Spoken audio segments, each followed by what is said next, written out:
Talvez vocês já estejam percebendo nesse dia de hoje como a mente opera no apego e na aversão. Quando algo é bom, eu quero prolongar. Quando algo é ruim, eu quero logo fugir. E aí eu vou agora falar um pouco mais sobre o que é o apego e o que é a aversão. Então, o apego ele se dá principalmente na nossa imaginação. Quando nós ficamos pensando, quando eu conseguir tal coisa, eu vou ser feliz. Quando eu ganhar peso ou perder peso, eu vou ser feliz. Quando eu tiver o relacionamento ideal, eu vou ser feliz. Então, o apego está diretamente ligado às expectativas. E aí ele cria vários cenários. Porque eu começo a imaginar que a minha vida agora não está boa, então fico projetando cenários. E isso leva a criarmos o que nós estávamos conversando ontem, que são as metas e os objetivos. Então, como eu falei pela manhã, é importante rever se existe realmente uma congruência entre o que eu tenho me apegado para a minha vida no futuro e o meu bem-estar. Ou se esses objetivos, esses apegos, essas expectativas são puramente para preencher um vazio. Então é muito importante nós falarmos sobre esse vazio, né? A maioria dos seres humanos não teve muita presença, né? Durante a infância, na adolescência. E muitos até eram, entre aspas, um problema para a família ou para os pais. Então são poucas as famílias que têm o privilégio de estarem presentes com as crianças, ensinar o que são as emoções, educar sem punir. Então a maioria de nós cresce por meio da punição, né? Fez isso, está errado, fica de castigo, apanha, você não é bom. Fez o que está certo, parabéns, prêmio, você é incrível. Então isso vai criando na criança uma falta. Eu sempre costumo dizer que é importante a gente fazer esse exercício mental, de voltarmos ao tempo e pensar como é ser uma criancinha pequena, né? Dependendo dos adultos, esperando carinho e afeto, e de vez em quando, ou dependendo da nossa realidade constantemente, recebendo punição. Então isso vai gerando um estado de contração, de ansiedade. Então a maioria de nós guarda essas memórias da falta. Como assim o meu pai deveria estar me amando, está dizendo que eu não vou ser ninguém na vida, ou que eu não sou bom? Como assim a minha mãe me ama e está me botando de castigo? Então, é muito difícil para a criança compreender, né, que está sendo educada. Para o cérebro, fica só o registro da falta, da punição. Um adulto que eu deveria confiar está me causando sensações e emoções desagradáveis. Então, quando nós vamos para a adolescência, para a vida adulta, esse sentimento de falta permanece, só que nós vamos transferir para o chefe, para a nossa parceira ou para o parceiro. Alguns nem conseguem se relacionar, né? Porque aprenderam que estar em um relacionamento amoroso significa sofrer. Então, nós vamos cada vez mais nos apegando a esses ideais. Então, já que eu tive essa falta na infância, na adolescência, quem sabe um dia, quando eu tiver um emprego, dinheiro, for bonito, tiver condições de fazer o que eu quero, eu substituo essa falta. E aí nós vamos caminhando pela vida, né? Alguns, a maioria na verdade, morrem refém dessa falta, né? Então, o intuito da prática da meditação é observar se esses apegos eles são saudáveis ou não. Então, existem apegos bons, como, por exemplo, ir para a academia, né? Observar a minha alimentação, ter momentos com os amigos, cuidar das pessoas que eu amo. Tudo isso é saudável. Mas a partir do momento que eu começo a depender disso para ser feliz, aí eu vou perdendo essa congruência, né? Porque em algum momento as pessoas vão passar, a vida vai mudar, o corpo vai funcionando cada vez menos. Então é importante notar que esse dia nunca vai chegar. que eu vou ser feliz? Porque justamente isso acontece aqui e agora. Então, a cada vez que eu volto a minha atenção para esse momento, para o que eu estou fazendo agora, para o que eu vou fazer nos próximos minutos, eu deixo de viver tanto uma vida que ainda não chegou. E vou me contentando com o que eu tenho agora, né? Eu uma vez, sempre dou esse exemplo porque realmente me marcou. Eu dou aula de yoga, né? E uma vez eu machuquei o dedinho do pé. E eu nunca dava importância para o meu dedinho, até eu realmente fraturar aqui. E esse dedinho é muito importante para a gente ficar em pé, né? Principalmente num pé só. E aí que eu pensei, caramba, meu dedinho sempre esteve ali, eu nunca dei valor. E o mesmo se dá para todas essas partes desse corpo, para as pessoas que estão com a gente hoje. Tudo isso um dia vai mudar, né? Então, quanto mais eu valorizo o que eu tenho agora, ao invés de ficar sempre querendo preencher essa falta, eu vou vivendo a felicidade genuína, né? Isso que é a equanimidade.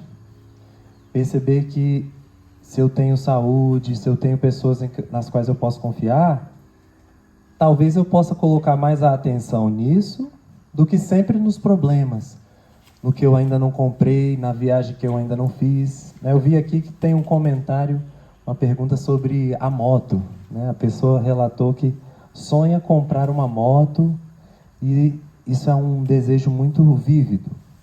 Então, a partir do momento que a gente analisa esse desejo ou qualquer outro, se for saudável, algo que a gente realmente vai se sentir bem, vai ter momentos agradáveis, nós podemos seguir esse desejo, né? Então não há nada de errado com os desejos ou com o apego.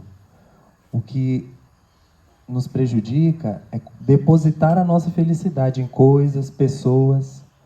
Provavelmente, em algum momento, essas coisas e pessoas vão passar, né? Então não tem nada de errado em comprar a moto, querer ter um bom computador, querer ter um bom emprego, uma boa casa, boas roupas. O problema é quando a ausência dessas coisas me faz sofrer, né? Tem pessoas que se a moto bater, quebrar, a pessoa vai se desesperar, né? Minha vida acabou. Então nós sempre temos que ter uma atitude desapegada. Como o exemplo do nosso professor Ajahn Chah, que eu até acho que eu mencionei no último retiro. Ele tinha uma xícara de chá que ele gostava muito, né? E aí os alunos perguntavam, mas você então tem apego, porque eu sempre vejo você com essa xícara. Aí ele falava, eu tenho apego pela xícara, mas eu sei que ela já está quebrada. Então ele usava a xícara sempre sabendo que em algum momento ela ia quebrar, né? Significa que os objetos, as coisas, elas já estão quebradas, né? As pessoas. E se nós vivemos com essa consciência, aí sim eu vou desfrutar da xícara a cada gole, né? Cada vez que eu pego o meu celular, ao invés de ficar pensando em trocar de celular, posso pensar, que bom que eu tenho um celular, né? Mesmo com as pessoas que eu amo, cada abraço, cada conversa, se torna realmente importante. Então a proposta do retiro é justamente nós percebermos que o que nós necessitamos já está aqui, que é esse corpo, a respiração, água, comida. O que vem além disso, as roupas, né, um abrigo, o que vem além disso são agregados. E aí não necessariamente eu preciso depositar toda a minha felicidade nisso, né? Então o apego está mais relacionado a essa antecipação do futuro, né? Ele nos diz, preciso que isso aconteça, até anotei aqui. E enquanto o apego diz, preciso que isso aconteça, a aversão diz, isso não poderia estar acontecendo. Então, quando nós estamos com um mosquito pousado na pele, ou quando o colega conversou na hora do almoço, logo vem o julgamento. Isso não pode estar acontecendo. E aí eu esqueço de todo o resto e foco só no problema. Então, a aversão caminha junto com o apego. Porque quando eu percebo que algo está errado, eu lembro do momento bom, como por exemplo, quando o mosquito não estava pousado na minha pele, e aí eu quero eliminar logo aquele estímulo, né? Só que a maioria dos estímulos não podem ser exterminados. Eu, por exemplo, tenho uma companheira que ela é um pouco agressiva, né? Então, Eu sou professor de meditação, chamo ela para meditar, mas é da natureza dela ser agressiva, né? Ter uma fala mais incisiva. Ela foi educada assim. Então, é um exercício de estabelecer os limites, mas ao mesmo tempo também compreender o outro do jeito que ele é, né? No momento que ela começa a elevar a voz, já vem na minha mente, isso não deveria estar acontecendo. E aí o que eu falo? Calma, amor. Aí é que ela fica com raiva mesmo, né? Então hoje em dia eu já aprendi que eu não preciso falar nada, né? Posso acolher ali a raiva dela, perceber como isso me toca, dar alguma devolutiva, né? Mas não adianta ficar tentando mudar o outro. Então nós gastamos muita energia tentando mudar algumas realidades que não vão mudar. Como nós já falamos, o chefe não vai mudar, provavelmente. O lugar que você mora, os vizinhos, a família, né? O que nós podemos fazer é um trabalho interno de aceitação. E aí, novamente, isso não significa apatia ou indiferença. Então, perante o abuso, a agressividade extrema ou o desrespeito, nós precisamos nos posicionar, né? O problema é quando eu gasto muita energia tentando mudar as pessoas e as coisas, e aí percebo que nada está mudando, né? Só às vezes as coisas só pioram. Então, a atitude da aceitação perante a aversão é um exercício importante. Aprender a permanecer com o mosquito no braço, né? Eu mesmo odeio mosquito. E eles me amam. Então eu passo o repelente, mas eles continuam pousando.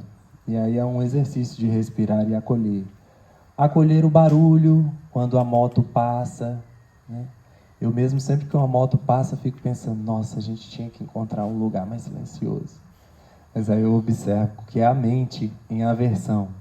Então, existem aversões que realmente são importantes. Por exemplo, quebrei o braço.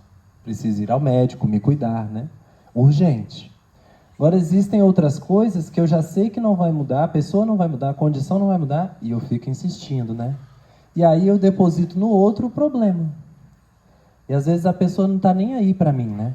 E eu fico pensando, como que aquela pessoa fez aquilo? Então é importante perceber que a guerra contra o que está errado, na maioria das vezes não funciona. O que funciona é criar condições para que o problema se dissolva por si só, né? Então, no meu exemplo, se eu lido com uma pessoa que é agressiva, e eu já percebi que não adianta pedir para ela se acalmar, eu tenho que pensar o que eu faço antes que deixa ela com raiva, né? Tentar conversar com ela em momentos em que ela não esteja com raiva. Então, eu vou criando outras estratégias que não falar, não grite comigo, fique calma, por que você está falando assim? Porque às vezes a pessoa tem os motivos dela também. Então esse exercício da equanimidade, ele se dá muito nessa presença com as outras pessoas, principalmente as pessoas difíceis. Aprender a permanecer e a lidar com elas, né? Porque a nossa reação automática é fugir, né? Então, já que aquele colega de trabalho, nunca me dou bem com ele, sempre que ele estiver vindo em minha direção, eu finjo que eu estou indo para o banheiro, né? Ou a nossa tentativa é de lutar, né? Como muitos já sabem, então eu agrido, grito, bato na mesa, ou eu simplesmente paraliso, fico na apatia. Então a pessoa equânime, ela é capaz também de enfrentar essas sensações desagradáveis perante a situação do outro que não nos agrada, ok? E aí vem um ponto importante, já me encaminhando para o final, para não me estender muito, que é a defesa da identidade, que eu mencionei mais cedo. Então aqui no retiro é importante nós fazermos essa investigação. Como que essa identidade foi formada, né? Então durante os momentos caminhando, meditando, nós podemos fazer esse retrocesso no tempo, percebendo o que realmente eu sou hoje, que condiz com a minha essência, que me faz bem, e o que me foi ensinado. Porque boa parte do que nos causa sofrimento nos foi ensinado, né? Como esses exemplos que a gente sempre dá, né, da criança. Tem que tirar notas boas, tem que passar no vestibular, agora tem que ter um bom emprego, agora tem que se casar e ter uma boa família, agora tem que ser um bom pai e uma boa mãe, Aí se você não casa, você está errado. Então tem várias coisas que a nossa cultura impõe, né? Que vão deixando a gente também aflito. E aí eu começo a querer defender essa identidade que não é minha, né? Principalmente aqueles que são minorias, né? Sofrem muito com preconceito, com estereótipo. E aí, à medida que vão crescendo, né, vem o bullying, aqueles comentários dos amiguinhos. E aí nós vamos construindo essa proteção. Então, já que eles falam que eu sou afeminado, eu vou mostrar para eles que eu sou homem. Já que todo mundo me chamou de magrelo, né, no meu caso na infância, agora eu vou malhar demais para ficar forte e bonito, né? Então nós vamos criando esses mecanismos que não condizem com uma identidade real, né? Eu mesmo sempre fui chamado de girafa, magrelo, palito. E aí quando eu fui crescendo, eu fui pensando, preciso agora tomar suplemento, malhar. Mas isso não condizia com a minha identidade, né? Então demorou muito tempo para eu realmente aceitar que eu sou magro e está tudo bem, né? Isso é só um exemplo, mas todos nós aqui provavelmente sofremos, né, esse tipo de comentário. Às vezes da própria família. Antes de ontem eu estava na colônia de férias com a minha filha, e aí uma coleguinha dela veio para mim e falou, tio, você não tem noção, eu odeio a minha avó. Aí eu estava assim, né, eu falei, como assim? Mas não pode falar isso da vovó e tal. Ela falou, tio, toda vez que ela me vê, ela fala que eu tô horrorosa. Toda vez que ela me vê, ela fala que meu cabelo tá feio. Deve ser uma avó muito exigente, né? Toda vez que ela me vê, ela fala para eu desligar meu tablet, não deixa eu fazer nada na casa dela. Tio, eu odeio a minha avó. Sabe aquela pessoa que você vê... E ela falou de uma maneira muito, assim, espontânea, né? Sabe aquela pessoa que você vê e você pensa, eu odeio essa pessoa?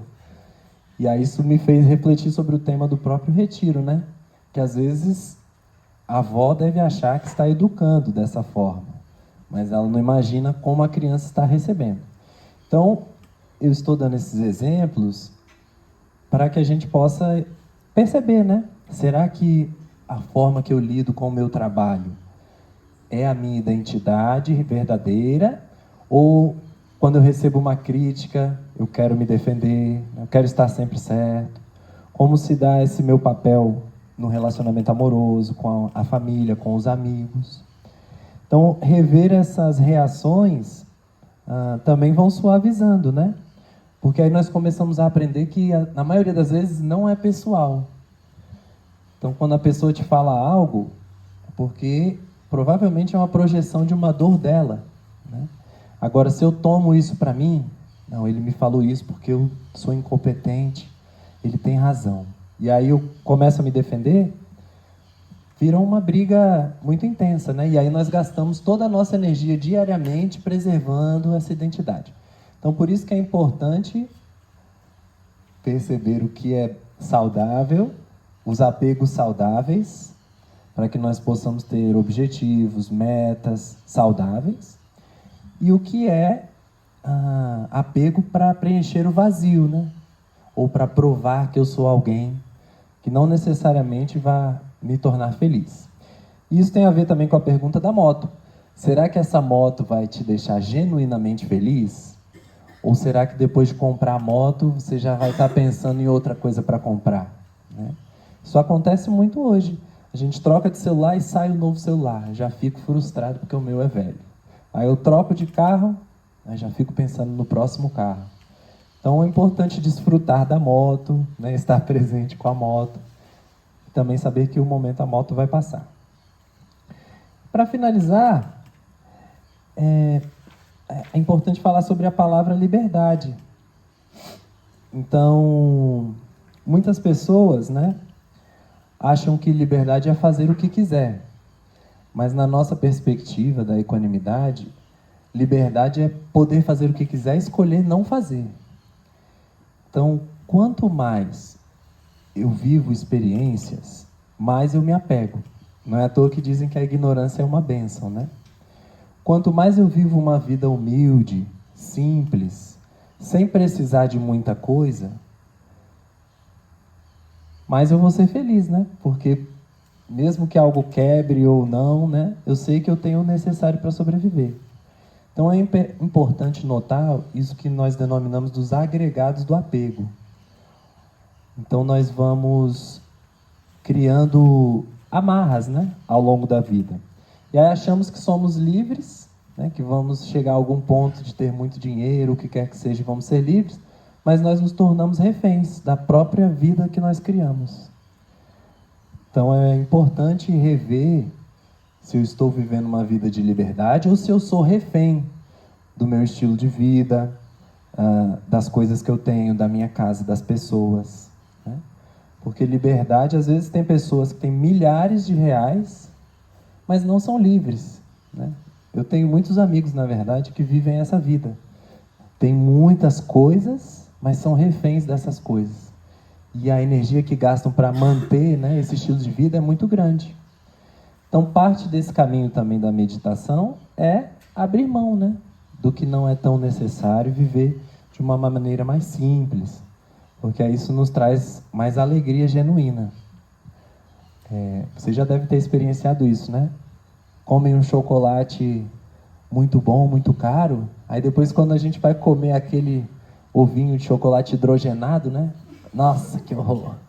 Aí eu me apego ao chocolate belga, o que quer que seja. Aí quando eu vejo o café, só serve se for aquele café lá do XYZ. Se não trouxerem meu café, meu dia não é bom. Quando eu vejo, não sei sair de casa mais sem me maquiar, sem botar as roupas perfeitas. Então tudo isso demanda muita energia da mente, né? Ser bom o tempo inteiro. Então é importante também simplificarmos o nosso estilo de vida dentro das nossas possibilidades, porque em algum momento essas coisas vão cessar, né?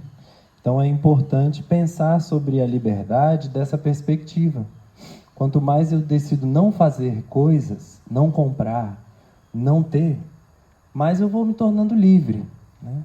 Isso não significa que eu preciso doar tudo e morar nas montanhas.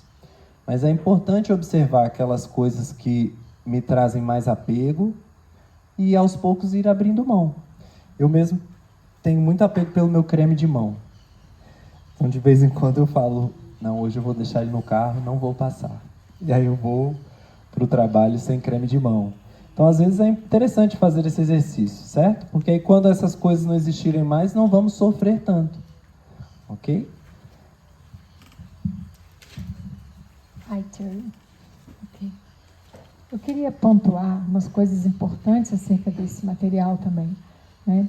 É a questão das identificações, né? O quão nós, desde muito sempre, nos identificamos. O problema está justamente aí.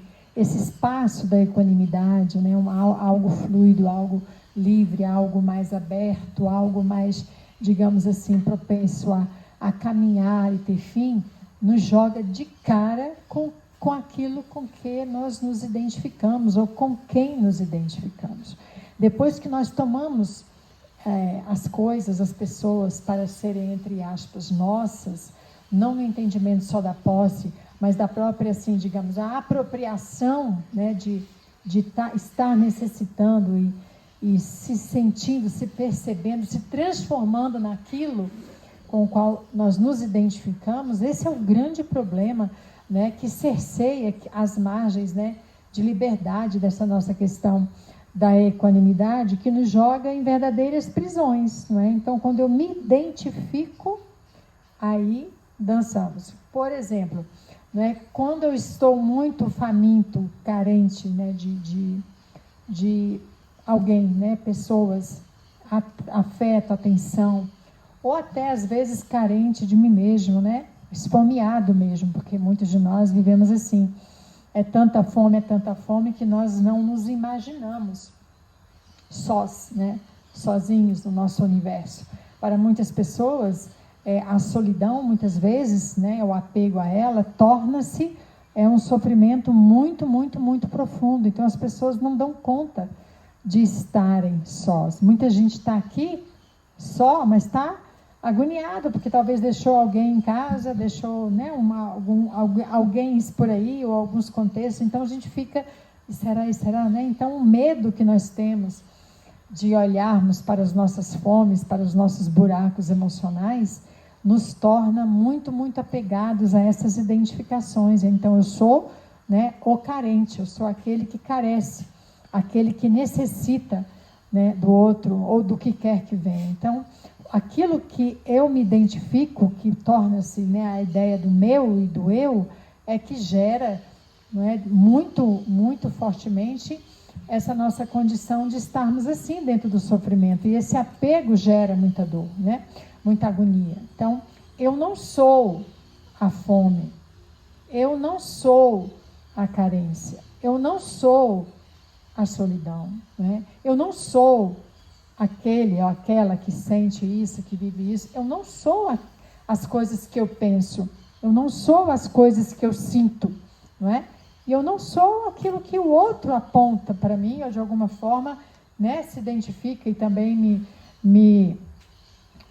como é que eu digo, me faz, né, monta ali um personagem. Então, eu não sou nada disso, eu estou para além de tudo isso. E é esse ponto, a esse ponto que nós temos que chegar, para que nós realmente entendamos o que é esta equanimidade, o que é esse equilíbrio, o que é esse aspecto todo, né, dessa presença do eu comigo, de um lugar, não é, em que realmente as coisas, as pressões, as faltas, o que quer que venha do meio, não traga, né, ruído, não traga uma violência mesmo mental para o meu dia a dia, para o meu movimento, para o meu existir. Então, quando eu dependo, né, de qualquer processo, de qualquer contexto, para estar, né, digamos assim, em paz, feliz, por isso que quando eu trabalho a bondade amorosa, que eu trabalho com a felicidade, eu sempre coloco, né, que eu esteja feliz e que eu compreenda as reais causas da felicidade. O que de fato é, não é, estar feliz, que ninguém é feliz, é impossível ser feliz nesse entendimento de vida nesse planeta, isso não existe, né? Mas nós vivemos momentos de onda na felicidade, que é o bem-estar, que é a paz, a alegria, o contentamento, né, o genuíno, seja como for.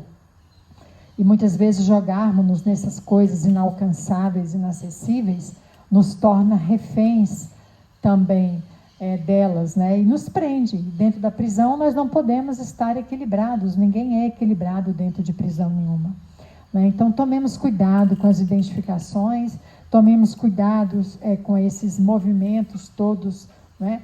Eu só quero aprofundar essa questão do apego, porque é muito delicado, né? Você lidar com, digamos assim, com essa necessidade, né? Eu só estou inteiro ou vivo se acontecer isso, eu tiver aquilo, né? Aquilo outro. Esse é o problema, né? A dor maior, por isso que ele é o pai do sofrimento. E também quando você tem no apego a ideia da permanência, como a xícara deixar, né? Eu posso curtir a xícara deixar, e quando ela quebrasse, né? Quebrou, foi embora, né? Então, aí por isso que nós precisamos nos movimentar para o desapego, nos percebermos livres, né, soltos de quem quer que seja e do que quer que seja.